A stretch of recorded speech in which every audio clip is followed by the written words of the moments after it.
আসসালামু আলাইকুম প্রিয় দর্শক শ্রোতা, আমি মুস্তাফা আমিনুল হক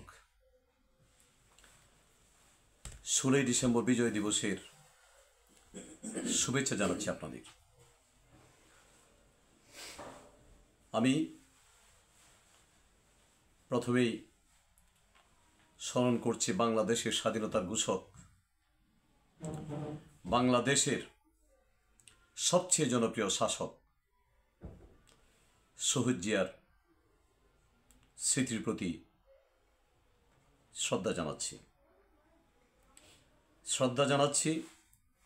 1971-এর মুক্তিযুদ্ধে যারা শহীদ হয়েছেন, যারা যুদ্ধ করেছে, আমাদের জন্য যুদ্ধ করে দেশের স্বাধীনতা এনে দিয়েছে, আমি তাদেরকে স্মরণ করছি। 1971-এর পরে 15ই আগস্ট পর্যন্ত স্বাধীনতা পেয়েও আমরা পরাধীন ছিলাম। 1975-এর 15ই আগস্ট বাংলাদেশি বাঙালিরা আরেকটা স্বাধীনতা পেয়েছিল সেদিন। তারপরের ইতিহাস আপনারা অনেকেই জানেন। নতুন প্রজন্ম যারা 2008 এবং ফখরুদ্দিন মঈনুদ্দিনের 2 বছরের স্বৈর শাসন যারা জন্ম নেননি অথবা এর পরে যারা জন্ম নিয়েছে, তারা বাংলাদেশের অতীত অনেক কিছুই তাদের জ্ঞানের আয়ত্তে নেই।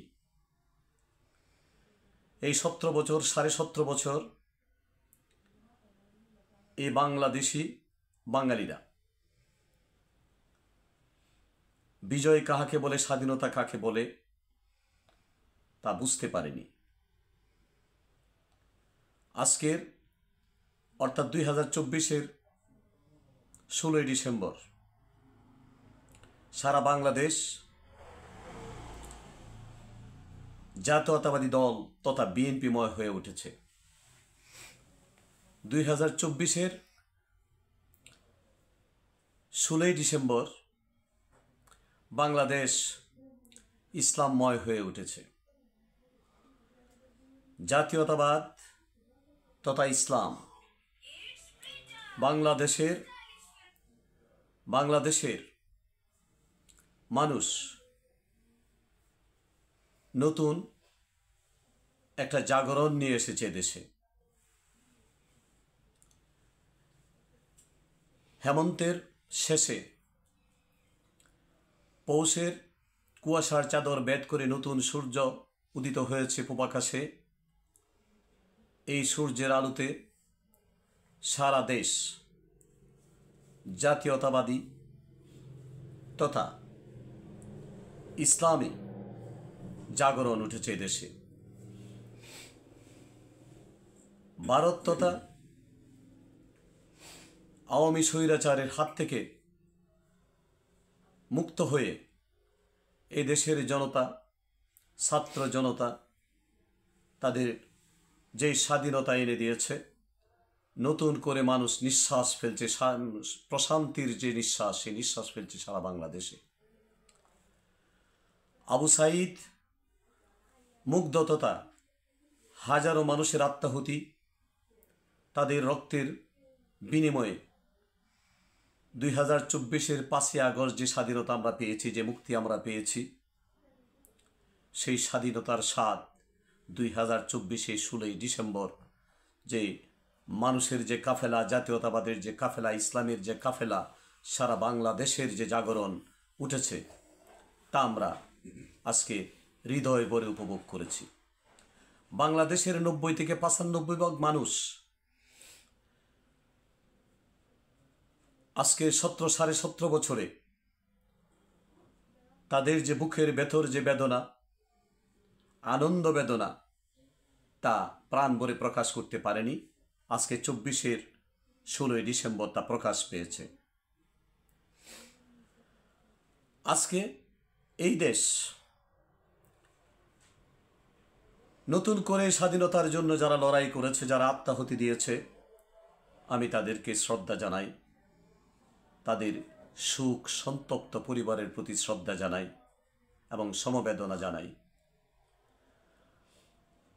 আমরা স্বৈর শাসন মুক্ত হয়েছি, কিন্তু দালাল মুক্ত হইনি।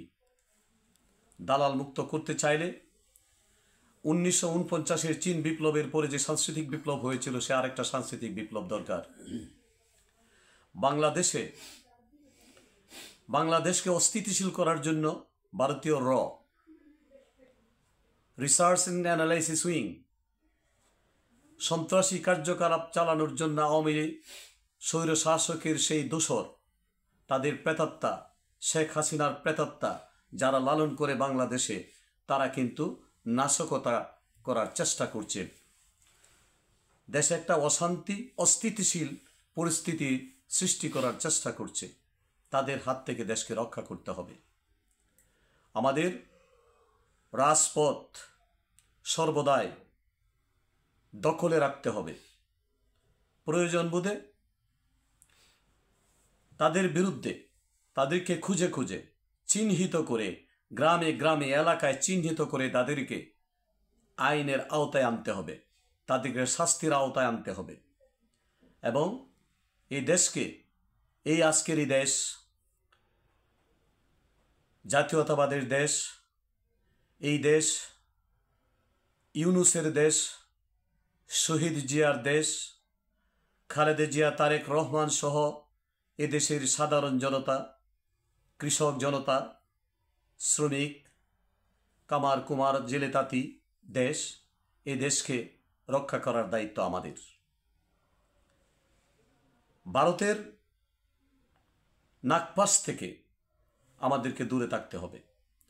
ভারতের ষড়যন্ত্র থেকে আমাদেরকে বেঁচে থাকতে হবে। আজকে যারা ভারত বিরোধিতা করে, তারা সত্যিকার দেশপ্রেমিক।